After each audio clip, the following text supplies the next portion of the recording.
Mr. President, there are 14 kids dead in an elementary school in Texas right now.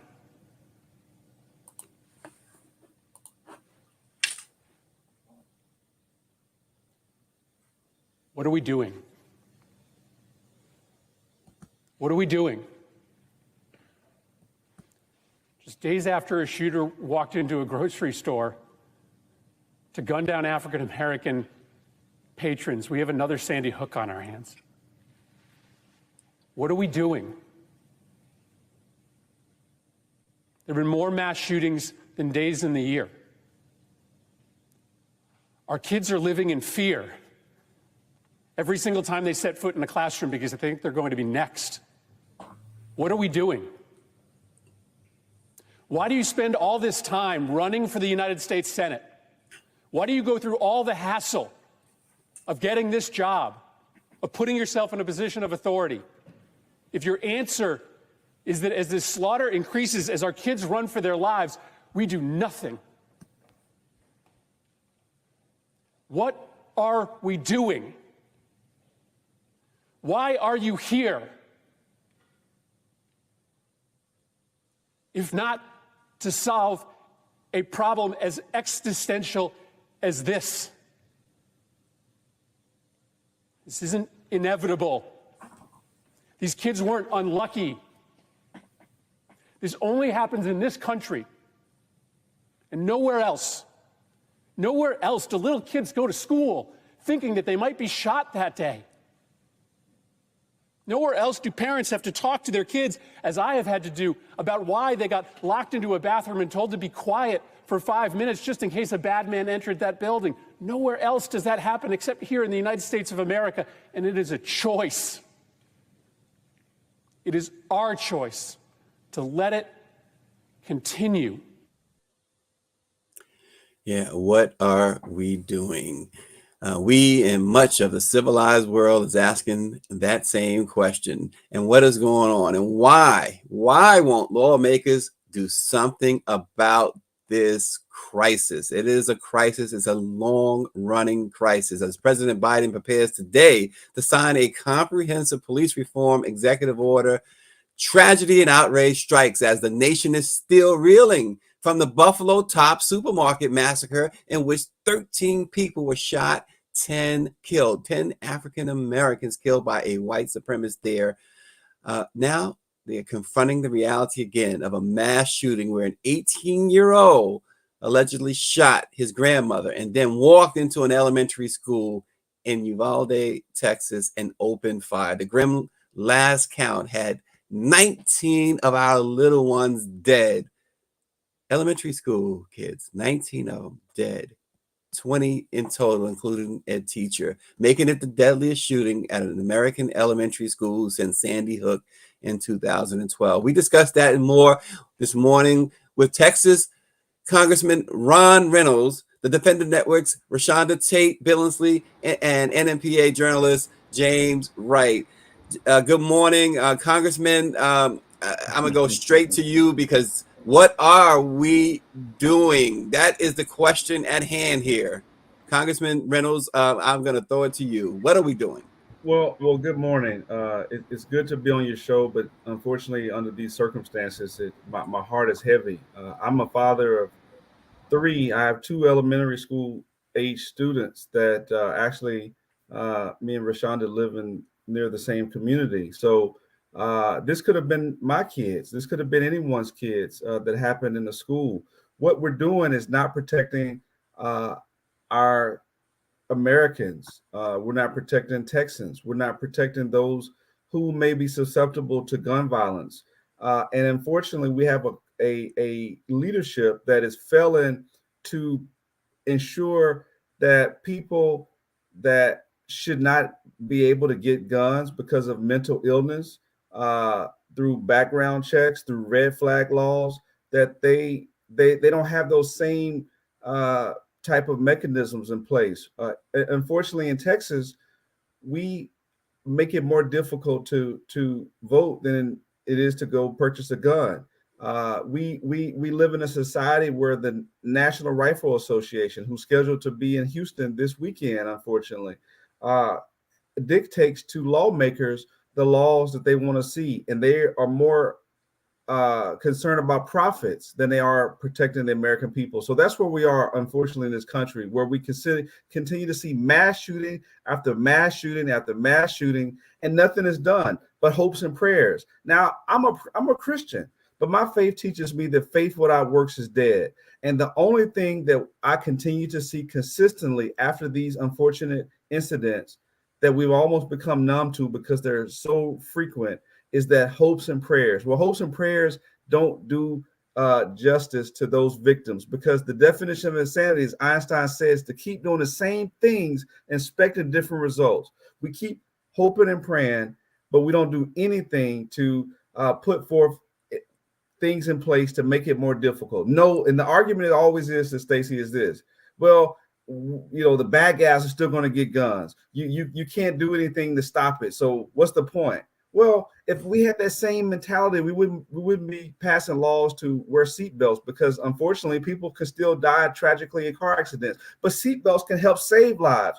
Or a helmet, or with the vaccine, there are many people whose lives were saved because of COVID, that they got the vaccine and they saved lives. So we can't have that. Well, yeah, type of mentality. Yeah, Congressman, it's funny because you drive to Texas or any town in America, just about, and the seatbelt laws are much more enforced than the gun laws. And with that, I want to go, especially in Texas, ReShonda. Look, the governor, Abbott, had the audacity to wonder aloud, how did this young guy, 18 years old, get this weapon? How could he say, how could he ask that question when he made these laws in Texas in particular, where you don't even need a permit to carry a weapon? You don't need any training to carry a weapon. It's so much about this story that the fact that someone would slaughter innocent children in itself is just mind numbing. But 375 rounds of ammunition. Who needs 375 rounds of ammunition? To me, there's just so many ways that the system failed these children. And I am really interested in to see if Ted Cruz and Governor Abbott, if they're going to tailor their speeches, because they're going before the NRA this weekend. And I don't understand how you can stand in front of all of these people and proclaim that we need more guns. We need to give people the right. I'm hearing, if you watch some of the conservative news shows, they're talking about this could have been prevented had the staff been armed. So they're trying to put more guns into the school. That's Ken Paxton's, who is our attorney general. That's his solution. Put more guns in the school, arm the teachers. And I'm just at a loss for words on how we continue to fail our children. Yeah, arm the teachers. The teachers have enough responsibility. Teachers are so underpaid, overworked, and now you want to make them police officers. That's just insane, James. This is the second deadliest shooting on a K-12 campus, according to Everytown for Gun Safety, which is a gun control advocacy group that tracks school shootings. It surpasses the shootings in Parkland, Florida in 2018, when 17 people were killed. The deadliest shooting, of course, at a K-12 was the 2012 in Newton, Connecticut, when 26 people were killed at Sandy Hook. James, you're a Texan at heart anyway. You live in D.C. now, but this latest, it has to just strike a chord as it has with everyone else. But what do you know, James, about what goes on there? It's particularly, this is not far from the San Antonio area. What's the scene there? Because one of the things I heard, and I've been trying to verify this, that the police were actually, this guy crashed his car outside of the school. The police was given chase. If they were given chase in hot pursuit, James, how was he able to then go into the school, go classroom to classroom, and kill our little kids? I think one of the reasons why he was able to do it is because even though he was being chased by a law enforcement in Uvalde, they really didn't know what he was going to do. But he knew what he was going to do. And he ran into that school and killed all those kids and those people. And, you know, Stacey, this is just why our law enforcement officers must be on alert for these things. And I'm just shaking my head at Governor Abbott and Attorney General Paxton. How in the world did these guys? Anyway, you know, we're up here in DC, we're on alert and we're far away from Texas in terms of that. But that just shows you the national ramifications that this particular incident has set off, as well as what happened in Buffalo almost about a week and a half ago. And let me just say this about the National Rifle Association. My late father, was a member of the National Rifle Association in the 1970s, but they weren't nearly as political as they are now. Back then, the NRA would give seminars and workshops on gun training, how to manage your gun and that sort of thing. But they've just gotten ridiculous, particularly since the 80s in terms of this politics. So I hold the NRA responsible for a lot of this, and the gun manufacturers too. And that young man needs he's dead now, but just plain crazy. Well, just to highlight before we move on, a couple of comments. Claudette Perry, the executive administrator of the Nnpa, says, unfortunately, Congress members want certain individuals to, quote, have guns to do their dirty work. We all know what that is. I think she's got a point there. Sean Gilstrap says politics is nothing but a game of expediency. Dr. Nicole McDaniel says, apparently, we have both gun and major mental health issues to deal with here, shaking my head. And David Youngblood says we need to stop pretending we care about children. We don't. And that is real. Representative Reynolds, we talked already. You mentioned that Ted Cruz, the senator out of Texas, will be speaking. In fact, I believe he's the keynote speaker at the NRA's event this week. And the governor will also be there. What kind of message are they sending here? You know, what it sends to me is, and I think the American people can see this in plain sight, is that they are really they have blood on their hands. I mean, they are responsible for helping to ensure the public health and safety. That is a legislator and that is a public servant's first priority, is public health and safety. And what are they doing? Just the opposite of that. They are really showing that they have no interest in doing anything that's going to hurt their A+ rating with the National Rifle Association. That means that even though an overwhelming majority of Americans, when you look at polls, believe that we should have common sense background checks, we should close back like gun show loopholes, that we should keep guns out of the dangerous, mentally ill, and those who have a propensity for crimes, whether they have felonies or what have you. But these same politicians, as ReShonda said, when they after a mass shooting, their whole response is, well, we should have just had more guns. We should have had teachers armed with guns. We should have had this or we should have had that. Never, ever looking at the fact that maybe we have a society where we make it too easily for people to get guns. So right now, if I don't want to have a background check, all I have to do is go to a gun show, and I can do through our private cell. And there is no requirement under the law that they perform a background check. So that means, Stacey, I could be the worst criminal ever, and I got cash money. I can go get a gun in America. That makes no sense at all. But if you go to a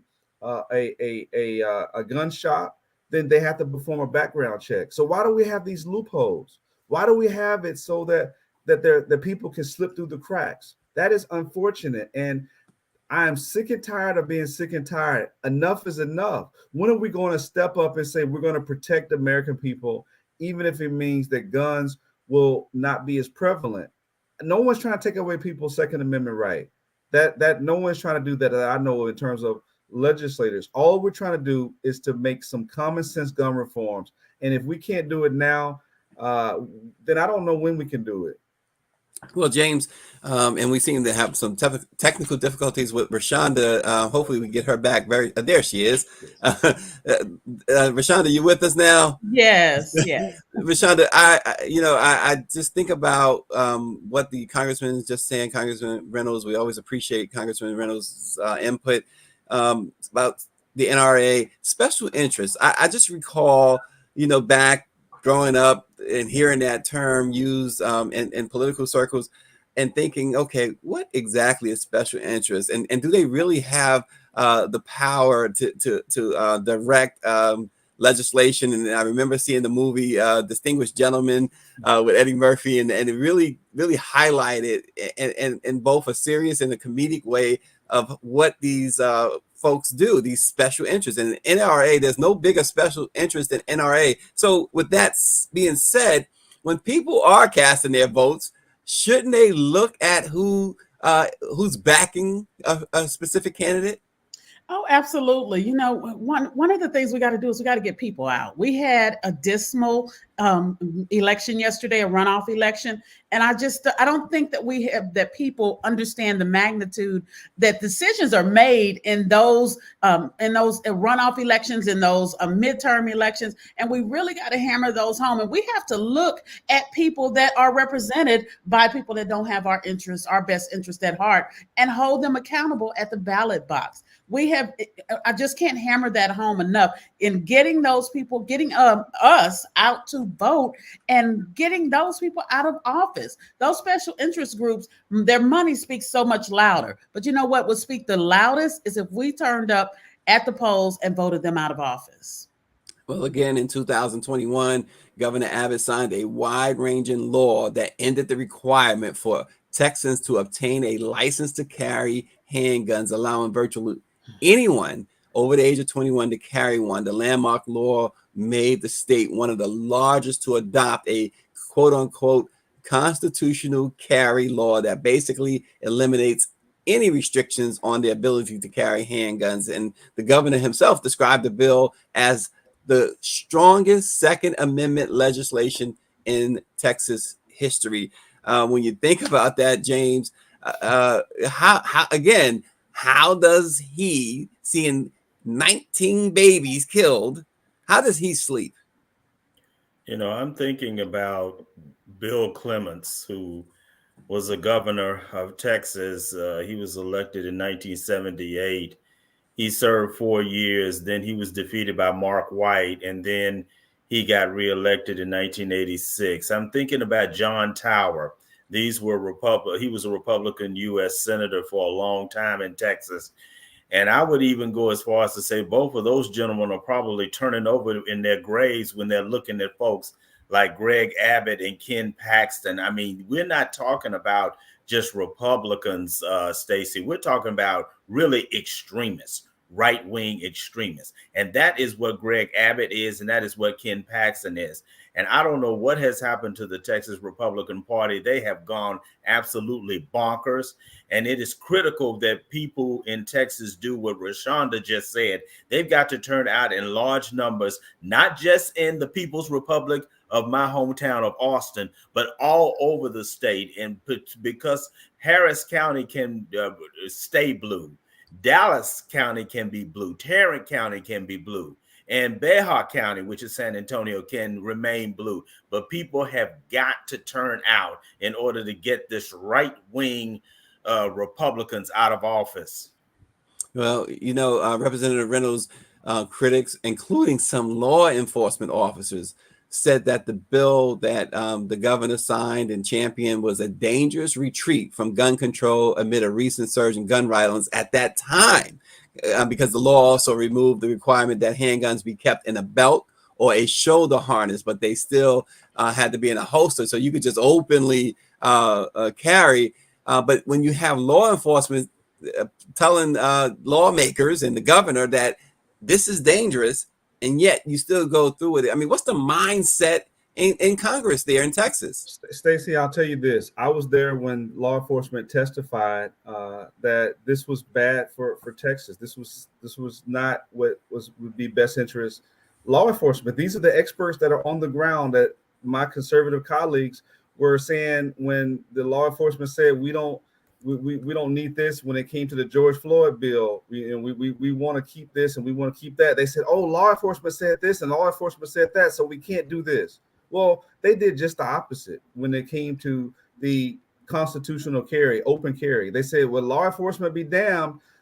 We want our Second Amendment rights, and it's all about freedoms and liberty. That literally, that's what they were saying, freedoms and liberty. We don't want to be constrained, and we believe that people have the right to carry, and we don't want them to be bogged down by bureaucracy and having to get a permit. That is ridiculous. So that ended training. That ended any training on proficiency, meaning that you have to go through a range and learn how to actually use a gun, a lethal weapon, or safe storage. There is no requirements. Like you said, in Texas, all you got to do is be 21 and go get a gun. It is freaking ridiculous. So I think that what lawmakers are doing is saying that we're going to throw out law enforcement. We're going to throw out statistics, all the data that shows that this is going to lead to more casualties. And as long as the NRA is happy because they're selling more guns, then that's what we're going to continue to do. That is essentially what they're doing. And until people do, as ReShonda said, start voting their values and voting in record numbers and unelected people, then they're going to continue to do it because the NRA gives them millions and millions of dollars in campaign contributions. Mm-hmm. And unfortunately, that seems to rule the day. Well, ReShonda, Texas has long been a bellwether of gun rights legislation, with residents being allowed to carry rifles in public without a permit and guns being allowed on college campuses. Let's talk about the Black community particularly, because we have to care about ourselves because obviously no one else does. And we have to talk about ourselves because obviously when they talk about us, it's to disparage us. But what's our solution? We're getting to the point. I'm hearing so much, and you hear people say, what do we do? Do we start arming ourselves? Do we start shooting back?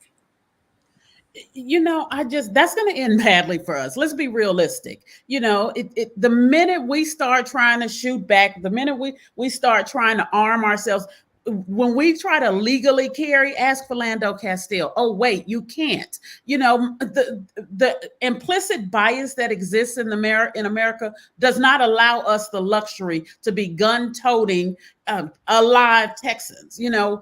I just keep going back to one. We have to call out the people that are being our politicians who are putting the interests of those gun rights groups before our own. It is time for us to take the gloves off because this is not a movie where we can wait for the happy ending to come. We decide what happens with our voices and our votes. I don't have the latest numbers, but at one point, Ted Cruz got nearly $361,000 from gun rights groups. So whose interest do you think he's going to have? Whose interest do you think he's going to put first when it comes to deciding gun rights? The kids and the 19 slaughtered kids in Uvalde are those gun rights people that think we're trying to infringe on Second Amendment. I don't have a problem with the Second Amendment. I have a problem with an 18-year-old being able to buy 375 rounds of ammunition and whatever gun he wants, but he can't buy tequila at the bar. Yeah, it's no laughing matter, but it's so ironic you put it that way. The Tia TV writes in that you cannot, James, I'm gonna throw this to you because the Tia TV writes that you cannot kill evil with a vote. Only God destroy evil. Well, you're absolutely right from a biblical standpoint. I could go deeper with that and say that this world is not run by that the devil is very busy, and that is very obviously what's happening. But I think that we have to listen to what ReShonda and what Representative Reynolds are saying. We got to get more politically involved. And those of us outside of Texas, we need to get behind Texas candidates, maybe Beto O'Rourke, in terms of who can definitely make a difference in the state. We just got to do that. And good morning, Dr. Chavis is joining us, the president and CEO of the National Newspaper Publicists Association. Dr. Chavis, good morning. Good morning, and good morning to dear Congressman, and good morning, ReShonda, and good morning, James. I think that, I think they've already laid out. Listen, gun violence is on the ballot. And if we don't vote, there will be more of this, not only in Texas, but in other parts of the United States. I just came from Buffalo to funeralize one of our beloved journalists, sisters, Catherine Massey, who was gunned down by white supremacists. Shot her in the head, 72 years old, crying out for her life. And I think that this violence, this gun violence, this white supremacist violence, this madness that's going on in America, the only way, there are two ways to stop it. And I think I agree with what ReShonda said, that we have to mobilize politically, not just at election time, but every day. And when we talk about people voting, we're not only talking about at the statewide level, we're talking about at the congressional level, we're talking about at the municipal level.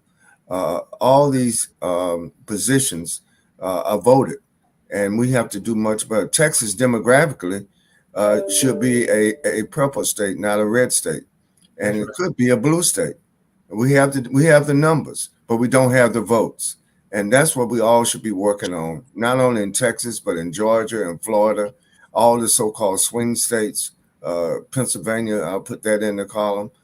We can make a big difference. 2022 is going to set the stage for 2024.